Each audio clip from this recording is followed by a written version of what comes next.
On va laisser de côté un peu l'aspect médical pour l'instant pour parler davantage des questions d'éthique avec le Dr David Roy, qui est le directeur et fondateur du laboratoire de recherche en éthique et vieillissement, qui est situé au centre de recherche de l'Institut universitaire de gériatrie de Montréal.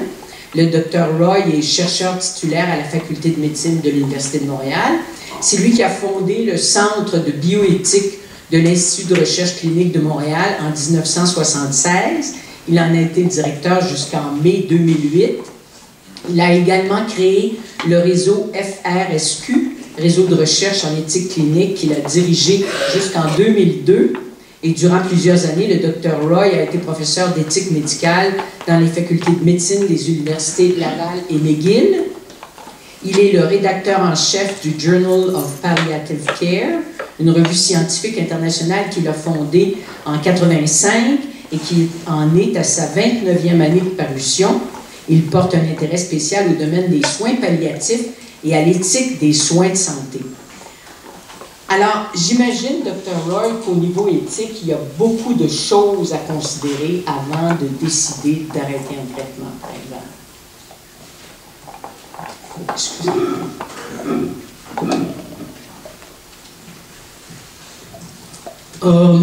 Oui, Madame Lamarche, beaucoup de choses. J'ai entendu quand même dans les dernières trentaine de minutes, et avec la présentation de Dr Tinovi aussi, parmi ces nombreuses choses, il y a une chose que j'ai remarqué qui est sortie explicitement ou implicitement aussi, c'était la question du temps. Alors, arrêtons-nous pour 2 secondes. À quel moment devons-nous ou pouvons-nous arrêter un traitement de support de vie? Vous avez demandé la question à Dr Hall. Jusqu'où êtes-vous prêt à aller pour sauver une patiente? Well, sauver, ça veut dire quoi? Je retourne à ça. Jusqu'où êtes-vous prêt à aller? Je serais tenté de répondre en écoutant Dr Hall jusqu'à ce point où, en écoutant soigneusement le corps, votre chorégraphie c'était corps à cœur, jusqu'à ce point que vous écoutez soigneusement et en grand détail médical précis ce cerveau et ce corps et ce cœur, en écoutant en même temps les membres de personnes de la famille qui sont intimement branchés à cette personne depuis 30 ans, 40 ans, 15 ans. Ils sont en réalité ensemble. Il faut les écouter aussi. En les écoutant jusqu'à ce point où le corps, cerveau, cœur du patient, spécialement le corps et le cerveau, quand le patient est inconscient, il ne peut pas parler, ne peut pas exprimer ses vœux et ses désirs, jusqu'au point où vous pouvez interpréter, pour reprendre Dr Turgeon, d'une façon la plus objective que possible, interpréter les messages de ce corps qui disent maintenant non. C'est le patient qui est le non.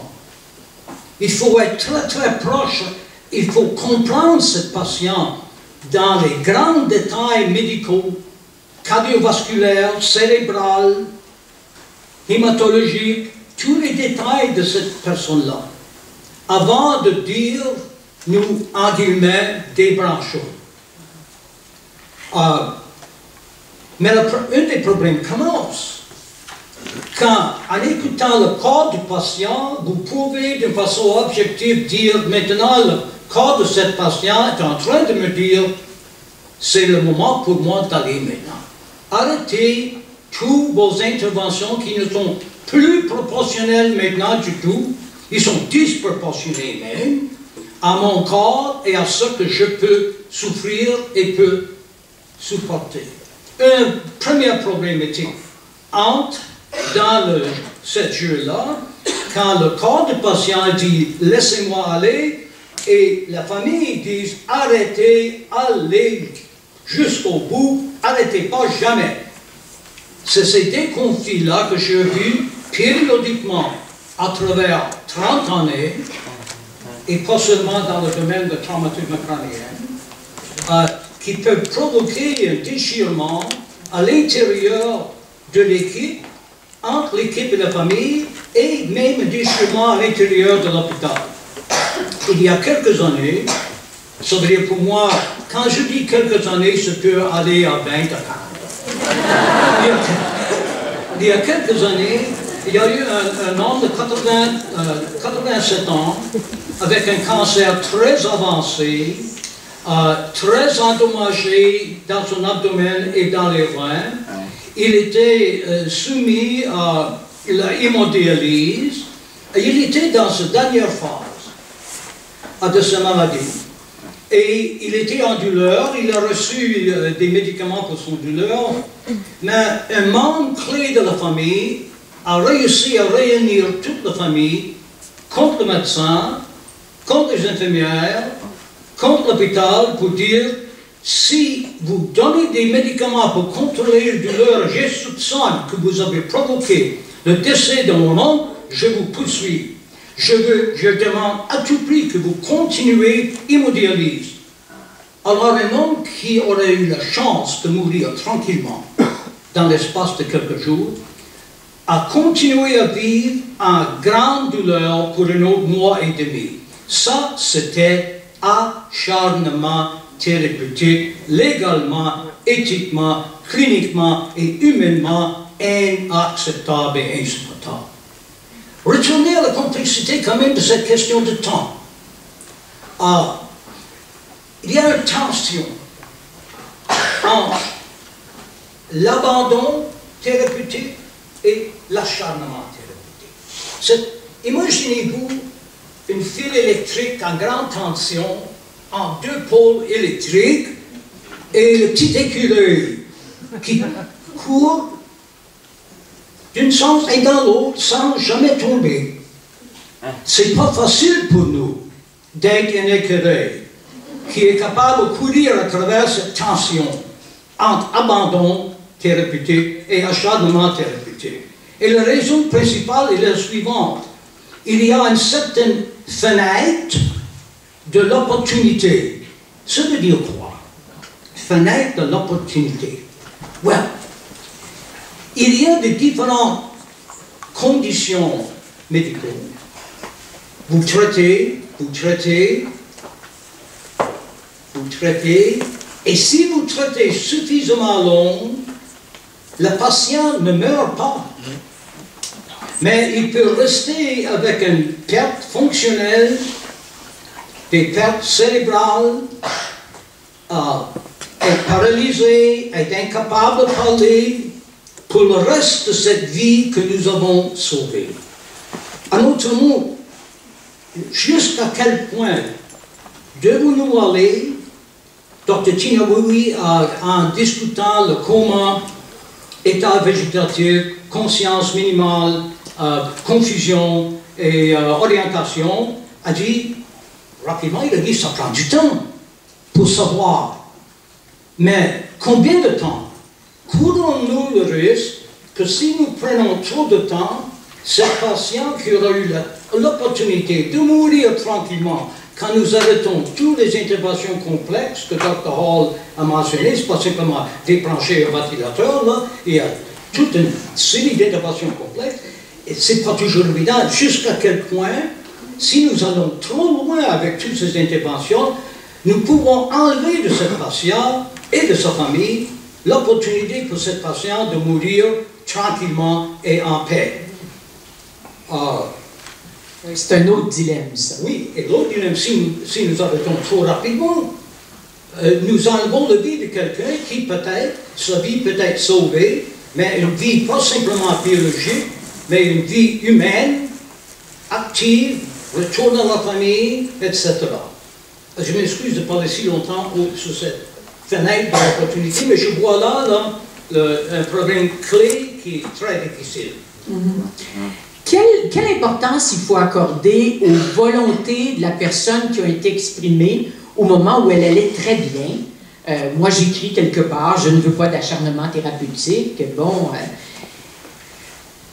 un moment donné, si je me retrouve incapable de parler, dans le coma, inconsciente, est-ce que ce que j'ai écrit à ce moment-là a encore une valeur? Est-ce qu'on doit considérer ça? Point de départ, respectez ce que vous avez écrit. Point de départ. Mais je connais très peu de choses qui sont absolues.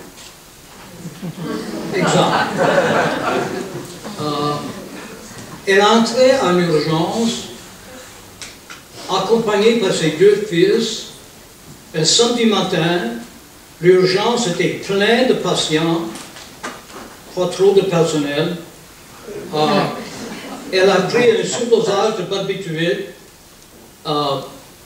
Les deux garçons sont rentrés avec une petite lettre qu'elle a écrite, disant « Je ne veux pas continuer à vivre avec mon arthrite rhumatoïde. C'est insupportable pour moi. Je veux enlever ma vie. Et si vous osez à me réanimer, je vous poursuivrai. » Est-ce qu'il faut respecter ça? Le médecin n'a eu aucun dossier médical, aucune histoire de ce patient-là. Alors, cet événement-là, les personnes qui étaient dans la salle d'urgence ce samedi matin étaient divisées en trois. Un médecin a dit, « Nous sommes ici pour réanimer. Réanimons-nous cette femme. Si elle veut enlever sa vie, elle aura une chance plus tard. » L'autre médecin dit, oh, c'est plus tard, c'est insupportable de dire une chose comme ça. Alors, respecter un testament biologique ou un testament de vie, au prime abord, oui, mais il y a des moments où la personne qui a écrit ce testament il y a 15 ans n'est plus la même personne maintenant. Alors, il faut avoir la capacité de voir, est-ce que c'est la même personne? Est-ce que c'est la même volonté? Est-ce que les membres de la famille peuvent nous aider à tirer des conclusions sur cette question? Et qu'est-ce que l'éthicien que vous êtes pense quand on choisit, en équipe ou avec la famille, de décider d'arrêter le traitement et qu'on se dit que cet arrêt-là va provoquer la mort, c'est sûr? Moi, je pense toujours, j'essaie de penser toujours dans des situations très concrètes. Situations concrètes qui correspondent à peu près exactement à votre question. 1990, à l'hôpital Saint-Sacrement ou l'Hôtel-Dieu de Québec, le cas de Nancy B. Nancy B est une femme d'à peu près 25-26 ans à ce moment-là. Elle était atteinte d'un syndrome de Guillain-Barré. Elle était paralysée, elle était à l'hôpital sous ventilateur. Elle n'était pas capable, quand le sueur a tombé, elle n'était pas capable d'aider. Quand une petite mouche, elle n'était pas capable. Elle était, à un moment, si gravement souffrant de cette situation, qu'elle, à travers sa mère et son père, ont demandé un arrêt de ce support de ventilateur. Le comité éthique de l'hôpital était divisé. La situation était présentée au Cour supérieur, si je ne me trompe pas, du Québec. Justice Dufour, dans son jugement, a dit « C'est inhumain de rendre un patient d'être un esclave de la technologie médicale. D'arrêter ce ventilateur maintenant n'est ni suicide de la part de Nancy, ni homicide de la part des médecins et de l'hôpital. Et il a cité un des grands principes de la Commission de réforme du droit du Canada, une commission qui était supprimée faute d'argent il y a à peu près 20 ans, qui a dit c'est pas correct de penser que le Code criminel du Canada force un médecin à traiter un patient contre sa volonté éclairée et stable. La volonté de Nancy B était éclairée au bout et stable. Et le juge a supporté l'arrêt de cet ventilateur. Et Nancy, avec un petit peu d'aide là pour éviter la suffocation, a décédé tranquillement dans quelques jours. Est-ce que les valeurs religieuses, les valeurs, certaines valeurs spirituelles, doivent primer sur l'arrêt de traitement? Ou est-ce que c'est prépondérant à ce moment-là? Oui. Well, je pense que nous vivons ici au Québec dans une société très pluraliste maintenant. À un moment, ce n'était pas si pluraliste que ça. Et je connais très peu de personnes qui veulent perdre ce pluralisme éthique et moral. Le respect de cette diversité est une valeur éthique fondamentale. Néanmoins, il arrive des situations où, forcé par une conviction religieuse très profonde, une famille peut pousser ou essayer de pousser le médecin d'intervenir à un point où s'augmente seulement la souffrance de cet être humain. En autre mot, il y arrive des moments où une équipe médicale doit protéger un patient contre la conviction religieuse de sa famille, spécialement quand le patient n'est pas conscient, n'est pas capable. En d'autres situations quand même, par exemple dans la situation des témoins de Jéhovah, et c'est dans les dernières quelques années au Canada, que les tribunaux, légalement et à mon avis éthiquement, ont donné raison à une jeune femme de 17 à 18 ans de refuser les transfusions sanguines, sachant que sans ces transfusions, elle décédera, c'est certain, et elle a décédé. Alors, votre question, est-ce que la conviction religieuse doit primer? Toujours, non. Dans quelle situation est-ce que les convictions religieuses doivent primer? Complexe. Et j'ai essayé d'en donner deux petits exemples d'illustrer cette complexité. Merci beaucoup, M. Roy. On aura l'occasion d'y revenir aussi.